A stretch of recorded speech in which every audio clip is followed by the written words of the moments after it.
Ny rapport sexuel misy tena hoe rapport sexuel plus exposé, misy hoe tena tena exposé raha mihoatra amin'ny hafa satria raha hijerevantsika fotsiny tahan'ny olona voan'ny VIH eto Madagasikara de misy sarangan'olona vitsivitsy reto teneniko reto tena misy azy voalohany ao anatin'izay mety ohatrany amin'ny 15% 5 isan-jato raha misy olona zato zany ao de 5 amindreo misy azy.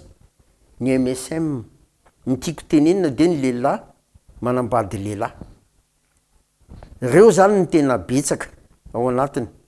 Tsy hiditra loatra amin'ny resaka teknika hoe manahoana io anona fa manjary sao de hoe miteniteny foana nefany tsara zavaina kely ihany le izy mbo ahafantaran'ny olona.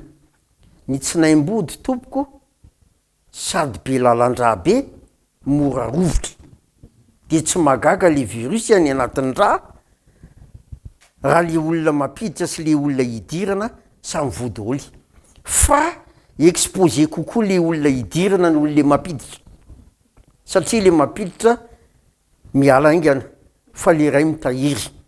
De dikan'izay reo le olona manao an'izay zavatra zay zany reo ny tena be dehibe. Faharoa ny prostitué, mety prostitué lahy io na vavy misy zany fa sao de tsy fantatrinareo misy zany sady misy ny lahy misy ny vavy ny prostitué samy mitady vola daholo. De reo hatrany eo amin'ny 5% io ny azy. Misy moa amindreo efa entanindreo prostitué reo mpampanofa tena ozytsika mbo tsy tenenako an'le ray fa le ray fa tsy teny olona mpampanofa fafinaretana. De dikan'izay ry zareo reo efa entanina mihitsy hoe manaovina reo kapoty isaky ny misy firaisana ranofo ataonareo amin'ny client-nareo. Ny mahagaga indray de zao ohatran'ny hoe le monde à l'envers ty ohatran'ny somary mampimehy antsika ihany.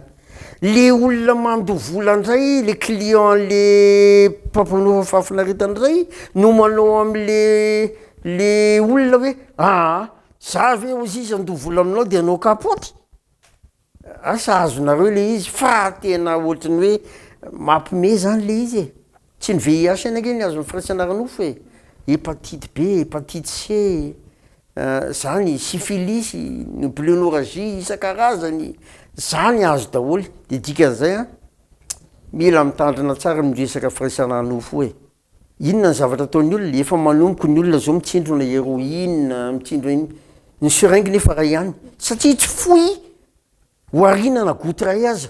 De dikan'izay avy nanondromana meko anao meko andry meko andry de raha nisy tao nelanelany tao vody olo ny aorina rehetra.